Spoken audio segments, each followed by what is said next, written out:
question? Swami ji, सबसे पहले तो आपको बहुत धन्यवाद जो इतनी सारी भ्रांतियां क्षण भर में तोड़ दे रहे हैं।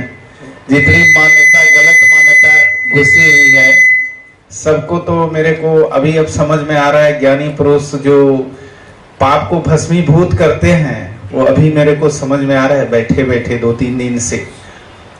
तो बस एक प्रश्न है कि जिस तरह बोलते हैं कि आत्मा में सुख है, आत्मा के लिए कर लेना है, तो अभी जैसे शरीर है, शरीर का तो अनुभव है अपने को कि शरीर में मेरे को सुख है, तो उसी तरह हमको कुदरत का कानून को अनुभव में करना है कि आत्मा में सुख है ये अनुभव करना है, या कुदरत के कानून के कैसा चल रहा है उसको समझने के लिए वो आत्मा को छोड़ दें, अपने आप आ जाएगा, या आत्मा के सुख को हम इस काल्पनिक समझें कि आत्मा में सुख है, या किस तरह कुछ एग्जाम्पल देकर के समझा सकते हैं क्या?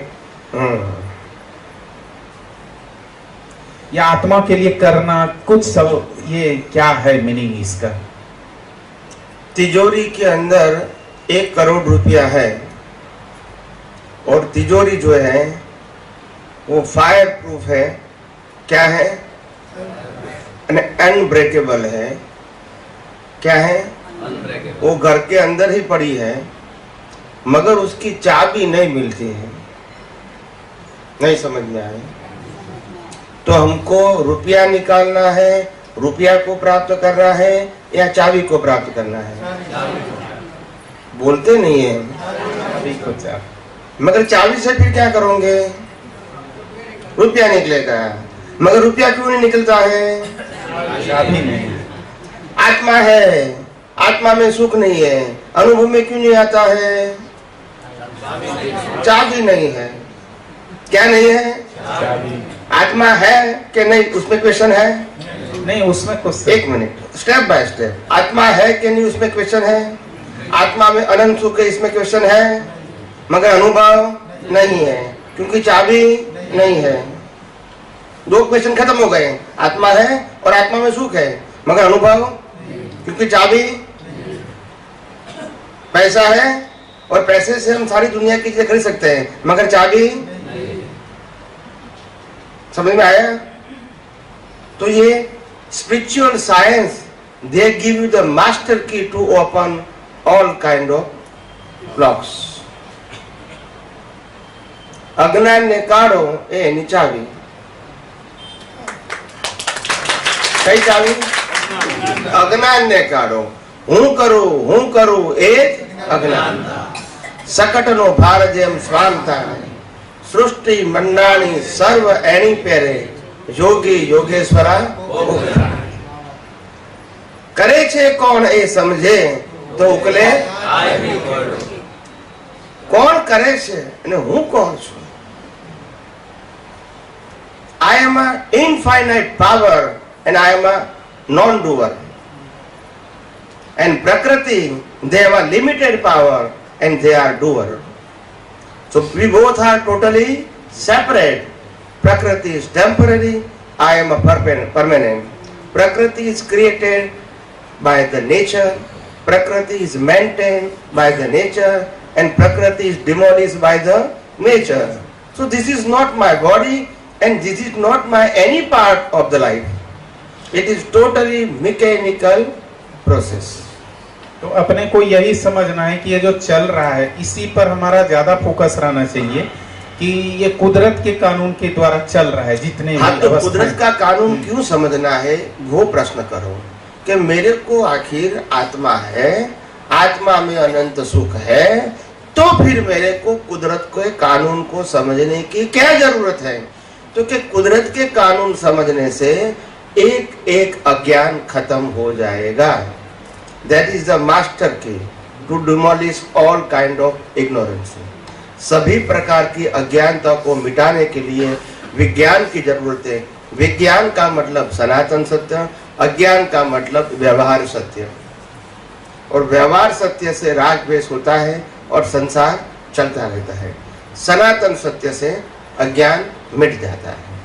तो विज्ञान को समझना वो ही मास्टर की है। क्या है? आप क्या करोगे, क्या नहीं करोगे, क्या करते हैं, क्या नहीं करते हैं, इससे सनातन सत्य से कोई संबंध नहीं है। आप समझे?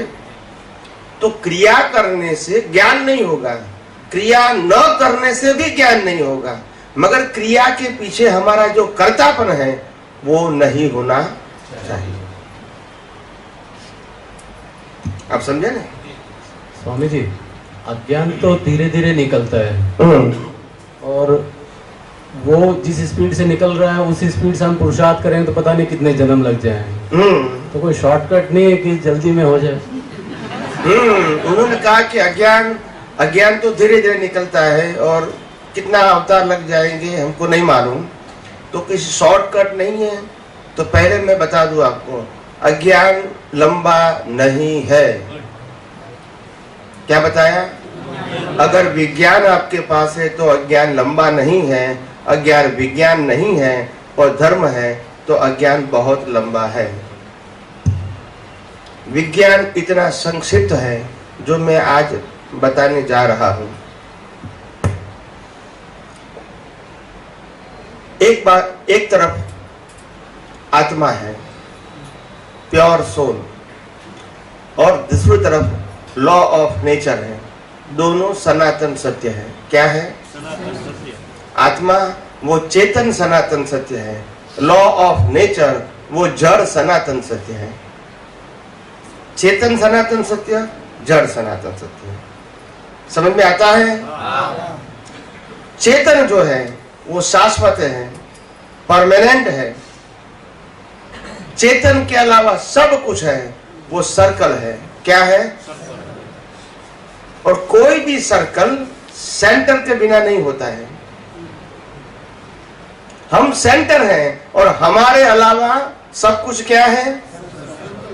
शरीर भी सर्कल है, संजोगों भी सर्कल है, सत्ता, संपत्ति, संबंध और साधन सब क्या है?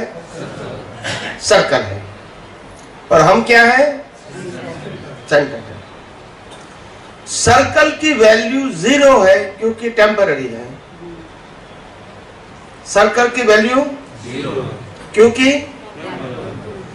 और सेंटर की वैल्यू 1 है, कभी 0 नहीं होगी। समझ में आया? आत्मा के अलावा जो कुछ भी है वो सर्कल है और उसकी वैल्यू क्या है? 0। और मैं सेंटर हूं and I have a infinite power, all kind of, सभी प्रकार की अनंत शक्तियां मेरे पास है। मैं चेतन हूं, मैं शाश्वत हूं, बाकी सब टेम्पररी है। क्या है? तो टेम्पररी को समझाने के लिए मैं एग्जांपल दूं आपको, ताकि आपको जरा समझ में, सोच में सेट हो जाए। जैसे परमानेंट चीज होती है, इसकी वैल्यू 1 है क्योंकि परमानेंट है, वो 0 नहीं होगी। तो आत्मा की वैल्यू 1 है, शरीर की वैल्यू 0, संबंधों की वैल्यू, साधन की वैल्यू, संपत्ति की वैल्यू, डिग्री की वैल्यू, स्टेटस की वैल्यू, जो भी रिलेटिव है उसकी वैल्यू। मगर आगे 1 है, बाद में 0, तो कितना होगा? फिर बाद में 0, फिर बाद में 0, फिर 0, फिर 0, फिर 0, फिर 0। समझे आप? 1 है तो सभी 0 की क्या है? 1 निकल गया फिर नहीं समझ में आया? नहीं समझ में आया ना? वी बॉर्न, मेरा जन्म 0 से होता है, मेरा जीवन 0 में चलता है और मेरी मृत्यु भी 0। और हम पूरा जीवन में संघर्ष करते हैं किसके लिए? नहीं समझ में आया? फिर साथ में क्या आएगा? अभी यहाँ वेदांत पढ़ने की जरूरत है, आगम पढ़ने की जरूरत है। ये डिफिकल्ट लगता है कि सिंपल लगता है? यही दृष्टि को अप्लाई करते रहो और बहुत सारी बातों के अंदर उलझने की जरूरत नहीं है। दुनिया के अंदर वैरायटीज है। क्या है? हमको वैरायटीज की जरूरत नहीं है। हम अपने सेंटर में रहना चाहते हैं। आप समझे ना? सेंटर के अंदर क्वालिटी है, क्वांटिटी नहीं है। और जो क्वालिटी है वो परमानेंट है, और वैरायटीज के अंदर जो क्वालिटी है वो टेम्पररी है। तो स्वामी जी, जो कर्म डिस्चार्ज होते हैं वो तो एक एक करके आ रहे हैं, और हर कर्म जब डिस्चार्ज होता है तो उसके साथ जुड़ा हुआ अज्ञान भी प्रकट होता है। हाँ, तो उसकी वैल्यू क्या गिनने की? 0 गिनने की। वहां हमको अप्लाई क्या करना है? जो भी है, अच्छे संजोगे, बुरे संजोगे। हम धर्म करते हैं, अधर्म करते हैं, अच्छा काम करते हैं, बुरा काम करते हैं, सुख होता है, दुख होता है, ये मेरा है, ये तेरा है, या रिलेशन है या रिलेशन नहीं है। इस सब की वैल्यू क्या है? क्यों 0 है? क्योंकि टेम्पररी है। क्यों टेम्पररी है? कर्म के फल स्वरूप आती है और चले जाती है। तो हमको इतने लाइफ के हर संजोगों को संक्षिप्त करके देखना है, डिटेल में नहीं जाना है। मैंने कितनी बार कहा है कि सामायिक प्रतिक्रमण में डिटेलिंग मत करो।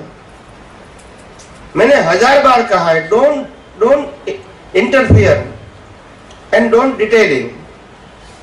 आप डीप में मत जाओ, otherwise you create the confusion and your confusion transfer in a depression. ये हजारों लाखों लोगों का अनुभव है कि the path is not correct.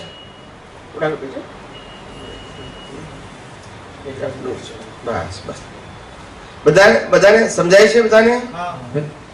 Swami ji, इसमें पूछना यह है कि एक एक कर्म आ रहा है, मैंने कितने कर्म बांध रखे हैं मुझे पता नहीं। वो एक अवतार में पूरे होंगे, वो 2 में होंगे, 3 में होंगे, मुझे नहीं पता।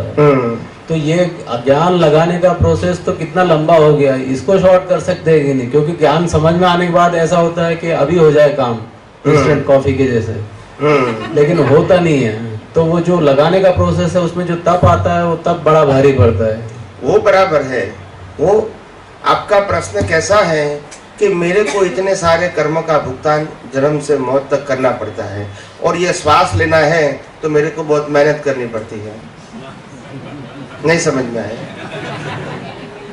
श्वास लेने में तो मेहनत नहीं, लेकिन ज्ञान लगाने में दृष्टि बार आप जरा बिल्कुल कॉमन सेंस से विचार करो कि श्वास लेना वो मेहनत की बात है कि सिर्फ विजन का उपयोग करना वो मेहनत है। आप सोचो, सिर्फ पहले सोचो।